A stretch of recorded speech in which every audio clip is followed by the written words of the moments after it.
What's going on, y'all? This is Shoutout Fishing, and we're back here with another video.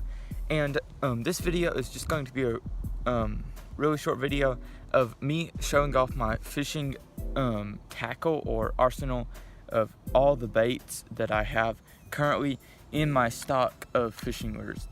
There are not too many, but the variety is a pretty big variety, like I would say.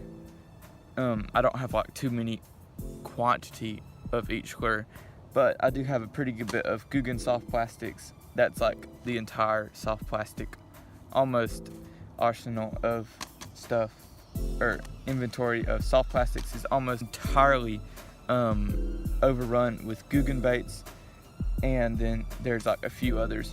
So let's get into me explaining all of these lures. Okay, so starting off, there's a pack of Guggen Kraken crawls right here, then the shaky head worms and 10-inch Mondo worms. So these are both my worms in this category.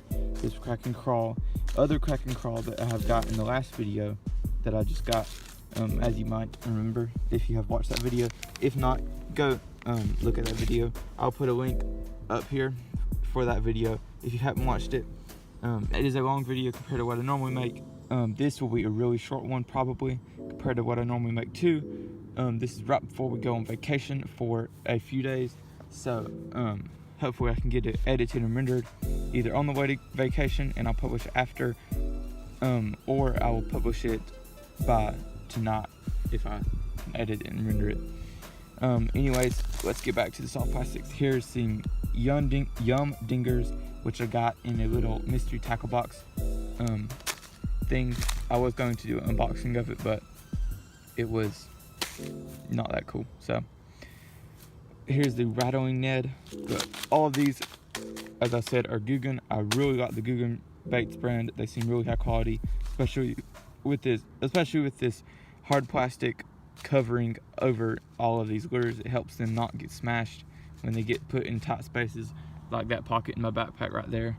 They were like smashed full and that pocket was bulging out. But anyways, I have unpackaged a few of my soft plastics, but not many because I don't have tons of room still. Now, starting off with the hard plastics of my fishing arsenal, here is, as you might remember, the square bill. It is Guggen, the flat banger that I got in the last video. Again, if you haven't watched it, go check that video out because it's pretty cool. God, it hooked me. Okay, here is a 1 1/8 ounce really big lure. It swims side to side. It's the Weston Swim. I also got it with the mystery tackle box that I had bought. Here's a old crankbait. It is a floating and diving crankbait. It is pretty small. I think I might have caught one small bass on it. Here's another. I've never caught a single bass on this. Not that I've used it much. I mean, I've used it a pretty good bit, but I still haven't caught a single bass on it. It dives a little too deep for our pond, so it drags in the moss, so that doesn't really work out. I've caught a few on this. It is styled like a crawfish. You can see the pinchers in the body of it.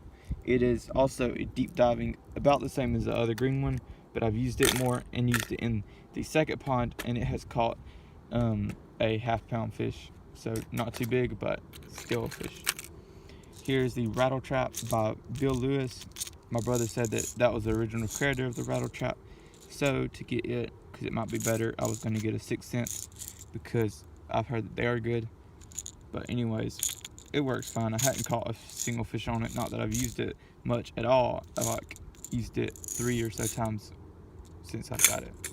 Then under that we have the swim bait that has caught many fish, even a 9-pounder from my friend. So that's pretty good.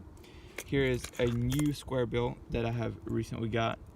In both of my square bills, I have not caught a single fish, just because I have recently got them. This is a silent, and that is vibrating. So they're silent and vibrating. Then are some old lures.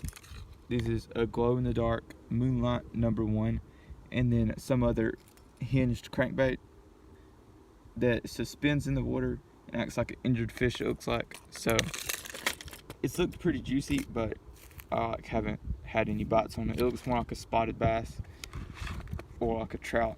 It has like brown spots on it, if you see that. So it might be like a minnow for a spotted bass imitation, as the paint job goes. Anyways, here's my top order. There is a jitterbug, a popper, a torpedo, which doesn't really work that good. This has worked pretty good, and this, I've heard jitterbugs are nighttime fishing lures. I've caught a few in the day, but don't go night fishing very often, so I don't use that much. Here's some broken Senkos. I'll just save them in case I want to recycle them. Here is my buzzbait, because it's top order, and it makes a vibration and tons of dings, kind of like this whopper plopper does. So I put it in the same compartment as my whopper plopper. Not that I need to, I could probably put it right here, but I just didn't switch it over. Here's my frog. It has caught 2 PBs. Both of my PBs were caught on that. I haven't caught a single fish on this, sadly, but I got it. Maybe next summer when frog fishing gets better, I will catch some on it. So here is a swim jig I got with the Mr. Tackle Box too. I haven't caught any on it because I got it when fishing started getting bad. And then here is a booyah jig. None caught on it again because I just recently got it. It actually has these 2 vibrators, so it vibrates. So hopefully, I think that this will work really good next summer. Anyways, that's all for the top order and jig tackle box. And moving on, go ahead and close these up so I can get this down here. Here's my spoons and spinners tackle box. These are 2 1/8 ounce spoons with a 1/4 ounce on top right there, the blue and silver, a little small silver one under that, a green rooster tail spinner, another green and orange rooster tail spinner. The Mepps Black Fury, it used to work really, really good, along with the Mepps Aglia that works really, really good. We would fish it all the time and never fish any other lure but these 2 spinner baits and the spoons, and they worked so good back then. That was like 2 years ago that we would always fish those, before my fishing arsenal started expanding and I started learning way more about fishing, which was actually this summer, before we were out using this and a few grubs over here. And then here's a yellow spinnerbait rooster tail, a rattle trap. I got that for 60 cents. Didn't know how to fish it, and I just got it because it was super cheap and didn't know that it might work good and might not. I hadn't tried fishing it like a rattle trap because I don't have a super extremely light fishing pole to cast it with. It's kind of big. It's kind of small for the size of my fishing pole. Here is another spinnerbait. It's not rooster tail.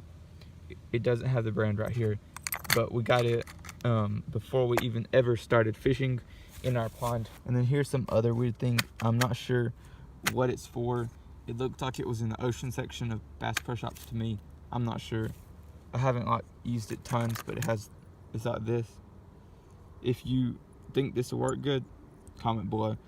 But anyways, that's all for these spinners and spoons tackle box. And then here's the swim baits. I just put them on here. Hooks, worms that are old, weights, the ball shad for Bass Pro, or the Berkeley power bait stuff. They're way cheaper at Berkeley for the Berkeley brand. Here's recycled, or not recycled yet, but will be recycled Guggen baits. More Guggen baits that are not broken yet. Here's some Ned Rig. No, these are drop shot. These are Ned Rig. These are grub jigs. Here's some old grub heads and super small hooks. Bigger grubs I got with the Mystery Tackle Box thing. These are grubs that I got recently that work really well. These are too. And these are old ones. More hooks, and more hooks. So that's all. And then recycled stuff. Or junk, as you would say. And one of the most important parts of a largemouth bass fisherman, or just any fisherman that wants to go big, is a scale. But after the scale comes all the baits along with this spinnerbait that I have gotten a long time ago. Also, back when I got this, a fly that I found. It was down at the third pond that somebody left because they fly fish down there, I guess. Here's a Alabama rig stuck to my new Zinger, the Guggen Zinger. That's my favorite spinnerbait so far because of that rubber band on it, and it's pretty high quality. And then here's a Guggen Mondo worm that I was too lazy to put back in the tackle box. So, oh yeah, and then last of all, the chatterbait. It has worked pretty good in this pond back when the fish actually bit, but they don't bite anymore, so nothing works. So, and here's my sunglasses I need to put up.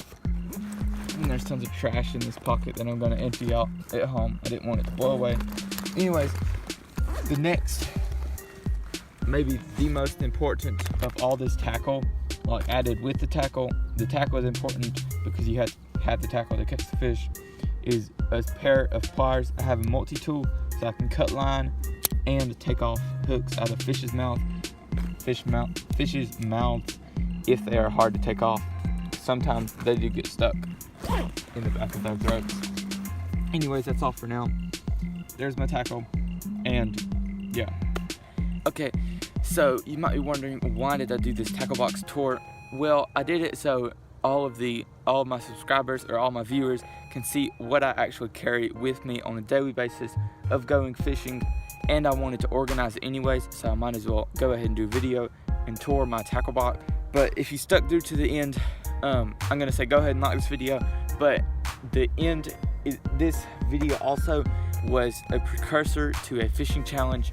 The fishing challenge is for you guys to comment below on 3, 4, maybe 5, but most on an average of 3 or 4 lures that I could use to fish, and the fishing challenge will be for me to draw out a name of whoever commented, and whoever's name I draw out, I will get that comment, take 3 baits out of my tackle box and tie them on, not to my fishing pole immediately because I only have 2 fishing poles, but I will use them for the next fishing video and hopefully catch some fish with them. But if not, then I failed the challenge and I'll fail. But anyways, that's all for now. If you're not already, go ahead and subscribe to the channel. But anyways, this is Catch All Day Fishing, and I'll catch you later.